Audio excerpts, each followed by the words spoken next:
6 years ago my son Matthew had a daughter with his now ex-wife Josie. I have always thought of Josie as my own daughter, so when they divorced 7 years ago due to my son cheating, I was conflicted and disappointed.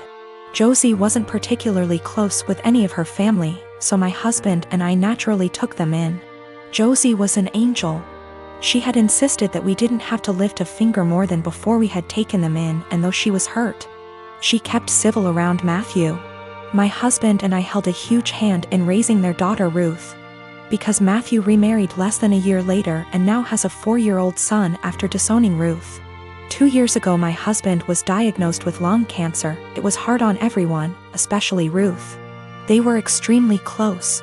She told him about her girlfriends and boyfriends before anyone else and has always wanted him to be the one to walk her down the aisle at her wedding. Matt rarely ever visited and didn't answer our calls, often saying that we had other kids, so it wasn't like my husband was dying lonely. Last night Matt stopped by to talk about inheritance. He never mentioned Josie nor Ruth and hinted that he thought he should get more inheritance than his siblings the entire time. My husband and I shared awkward looks until he decided to cut in. He explained that everyone would get a piece, but he'd focus more on Ruth and Bonnie, one of our other grandkids. Matt got angry and said that Ruth was just a bastard and that his son deserved more than her. My husband got furious after that and left the room saying that he wouldn't include Matthew at all. Matt yelled back and turned to me saying that Ruth wasn't worth it because she'd just grow up to be a whore like her mother. I told him that I'd rather have her mother as my daughter than him as my son and insisted that he leave. I'm getting phone calls from Matt's wife and family friends saying that my husband and I overreacted, and he was just angry that we were playing favorites. To clear some things up, Josie did not cheat on Matthew. Josie and Matthew met later in college and Josie was known as a party girl. Before that, Ruth isn't the product of an affair, but we are planning on getting a DNA test because what Matthew said has gotten under Ruth's skin. She was at the house when this occurred and overheard it. When it came to taking in Josie and Ruth, we didn't hesitate because Josie is not from here. She and Matt lived in another country until he moved them here a few months before he got caught cheating, and they had nowhere else to go as Josie was a stay-at-home mom.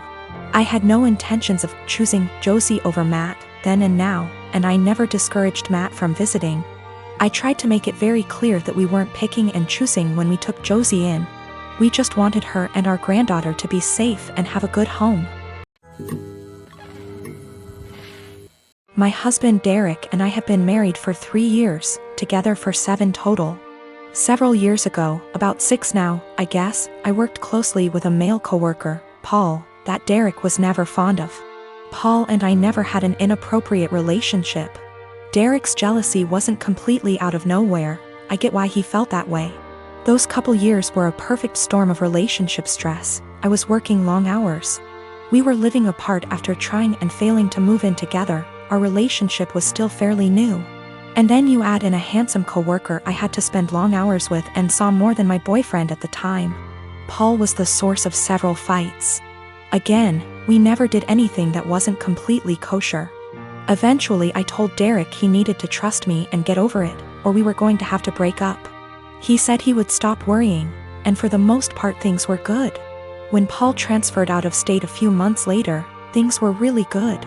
There were no worries at all, and our relationship has been amazingly strong ever since. This last weekend, my husband went out with a couple friends to some bars and a football game. When he came home, he was pretty wasted. We talked for a bit, and he mentioned how a friend of his had told him that he broke up with his girlfriend because she cheated on him. I commented on how that was a bummer and good for him for finding out before they got too serious. Derek, however, had a different take on it. He said it was a shame because they had seemed like a good couple, and if they really loved each other his friend could move past the cheating. Just like he had with me. At first I thought my husband was admitting to cheating on me, and asked him what he meant. He told me he always knew that Paul and I had slept together at least once all those years ago. But he knew I was the one for him and forgave me. I told Derek that I had never so much as even hugged Paul, except maybe at his going away party, let alone slept with him. Derek sort of just patted me on the arm, said of course, and passed out. The next morning I asked him about the conversation and he said it was okay, he had forgiven me, it wasn't even an issue. I again stressed that I had never cheated on him with anybody and I needed him to believe me. He sort of did the same, "Of course you didn't, babe" wink thing again, and went to work. Every time I've tried to talk to him since, he won't hear me out. I'm this close to losing it with him. I need him to know that I never cheated, and I'm hurt that he thinks I would do something like that. What do I do? Do I just let him have this since it's not really hurting anything, or what? I don't want my own husband to think so little of me that he thinks I would cheat. That's not who I am. My brother is a very hardworking man, and at 27 he is now very wealthy and doing well for himself. He's been with this girl for 6 months, and throughout the time we have gotten close because we both like hair, makeup, and shopping. I never knew there was anything wrong with their relationship except when she texted me last week saying she would love to hang out, but thinks it'll be inappropriate because her and my brother broke up. I asked her why, and she said she was sick and tired of auditioning to prove she was with him for the right reasons. She went on to say that my brother is paranoid she's after his money, so he would test her, like leaving out his bank statements on their bed and getting upset when she picked it up, going out to eat at high-end restaurants he requested and leaving his wallet on home at purpose to make her pay the bill and prove she's not going out with him for money, never buying her gifts and questioning her when she asks why he doesn't. I was shocked, so I had to hear my brother's perspective. We spoke and he told me everything she said was true and that there's nothing wrong with making sure his girlfriend is with him for the right reasons. He said he left his bank statements on the bed and was peeking through the door to see if she would be curious, and when he saw her pick up the papers he knew in his gut she was using him for his money. So he set up the restaurant idea to see if she would get upset at paying a $500 bill, which she was. I asked him if he thinks her being an elementary school teacher could have contributed to her being upset at a $500 bill at a restaurant he wanted to go to, and he said no. He said the straw that broke was when she asked him why he hasn't bought her a single gift since they've started dating, when she bought him a gaming console and new rims for his car, and he knew she was just discreetly asking him to buy her an expensive gift. He confronted her and said he thinks she's with him for his money, so she said let me do us both a favor and dumped him and blocked him. He's upset about the gold digging. And when I laughed, he called me an asshole. He said I would never understand what it's like being a rich man and being used, and I get that concern, but I told him if he thinks any woman will be okay with his tests and auditions, he's delusional as hell. If he doesn't want to be used for his money, he should start dating people as wealthy as him or leave lower income people alone, if he's not going to be genuine in his relationships unless they pass his test. My wife and I have been together for 5 years, married for 4. She had a bad marriage before me and had a child. I had no problem stepping up to the plate to help her raise her child. The father wants nothing to do with my wife or his kid. To the point, I had 2 friends that I've had since I was 16. They were both female and I had dated one of them for 4 years, but we split up agreeing that we made better friends than an actual couple. This never happens in real life apparently. She's always been my go for advice, and I made our friendship 100% transparent for my wife when we first met, and never did anything out of habit. My friend and I still said we loved each other, but more of a platonic love. We both loved our current partners and never wanted anything between each other.